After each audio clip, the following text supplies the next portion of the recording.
Hey there, and welcome to your grammar video for this week, Unit 6, Blue Reading.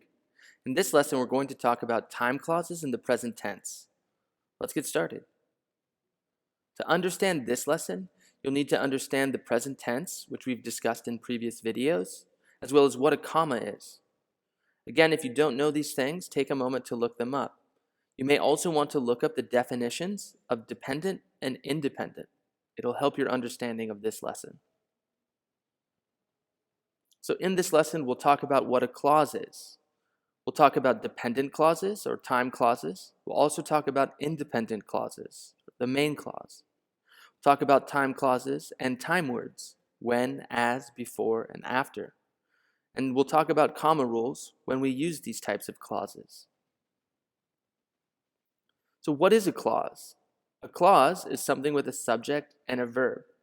And there are both independent and dependent clauses. An independent clause has a subject and a verb, and it can stand alone. It's a full sentence. For example, I am happy. However, a dependent clause also has a subject and verb, but it cannot be alone. It needs to be with an independent clause.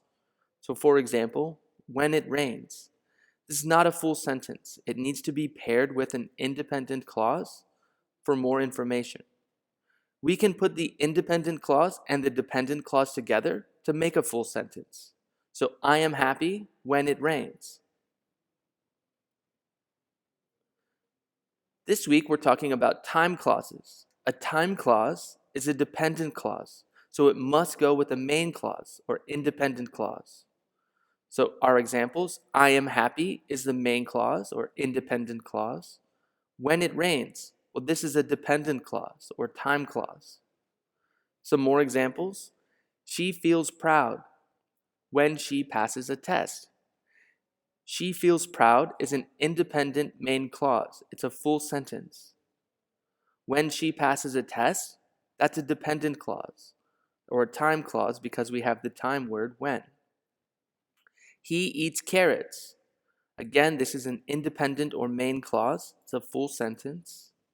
Whereas, when he wants to diet, this is a dependent clause or time clause because we have the time word when. So in the present tense, the time clause, the verbs must match both clauses. So I am happy when it rains. Both verbs are in the present tense.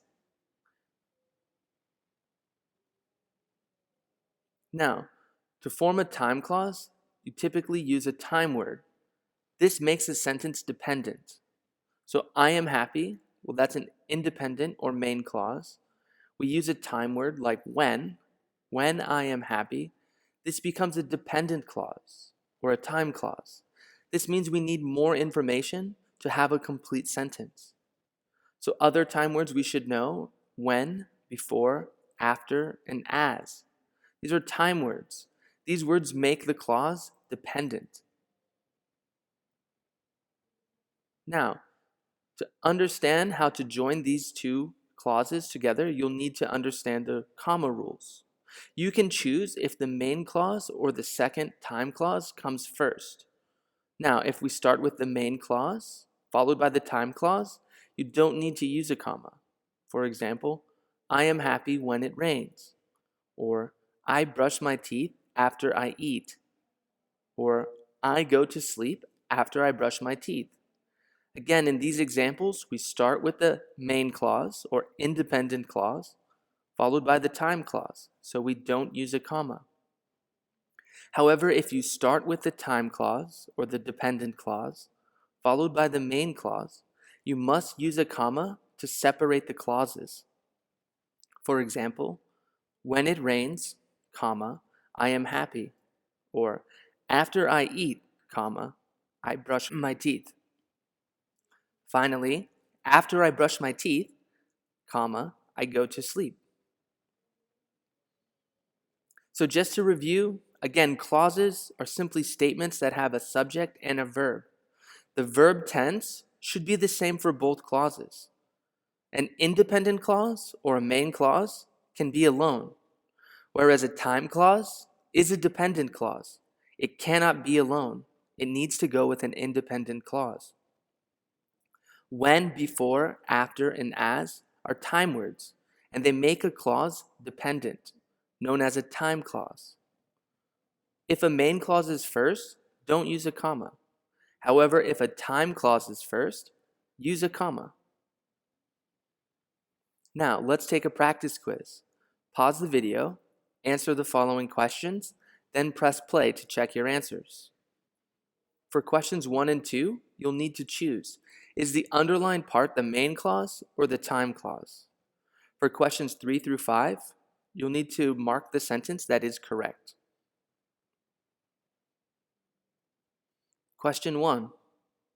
Before you answer the question, you can prepare for 2 minutes. Again, looking at the underlined part, we don't have a time word. We have a subject, a modal, and a verb. You can prepare for 2 minutes. This could stand alone as a complete sentence, so this must be the main clause, A. Question 2. I always say thank you after someone gives me a gift. Again, looking at the underlined clause, we start with the time word, so we know, oh, this must be a time clause, and therefore it's a dependent clause, so B is the correct answer. Question 3. Looking at our correct sentence, when people are rude, comma, I feel angry. Again, we have the time clause first, followed by a comma, and then the independent clause. Question 4. Looking at the correct sentence, they always eat pizza after they finish a final exam. Again, we start with the independent clause, followed by the time clause, so no comma. Question 5. Looking at the correct sentence, I feel tired after I finish exercising. Again, we start with the independent clause, I feel tired, followed by the time clause, after I finish exercising. So no comma. That's it for this lesson. As always, I hope you thought it was useful. Class dismissed.